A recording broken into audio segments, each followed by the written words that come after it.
Kubor ka Batisi TV. Lawan Rashapi da ka Frank Motors. I am Tata Punch. Price starting at 5.80 lakhs. Ringkat bat ka net foodish. Ordar mapi nginwan ra amangi hakir dobyeng jongpi.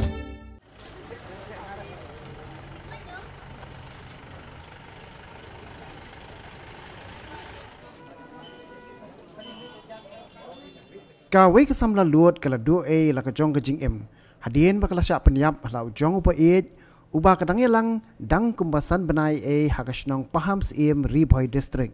Kani kala ja hakala singi ublei ka arpun riu terik unai luar arhajar arpuar hakapor khatwe bijem step hakabala keno bau neu Samla ula dung dakatari bat ot narendang hadu bakani ke Samla kala du sendon yala ka Jong ke Jing klempat daipor.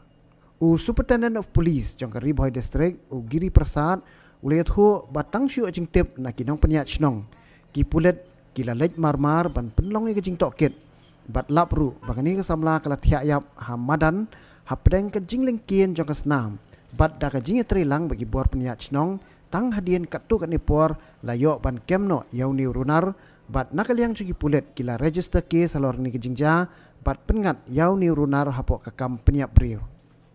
Syu uniu he pulet jong ke Baieid district ula ongru baka jing tokit alor kene ke jingja kadang ya chakmat bat ya menta ki pulet kempat la ban yathu ya ka daw tan rai ka bala pelong yauni runar ban syu dekat jubor ya ke jing jong ka Baieid la jong.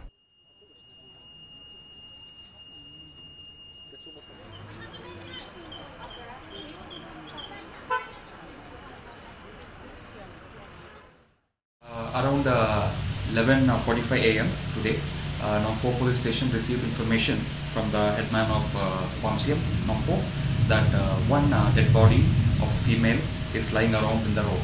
So as per information, our staff along with officers immediately rushed to the point, and then after preliminary inquiry, we learned that one girl of 19 years old age has been found murdered by a person who has been living or in relationship for almost 5 months with her. So after the inquiry, the Nongpo police also managed to apprehend him in the Nongpo police station itself, and a case is being registered in this connection and further investigation is on.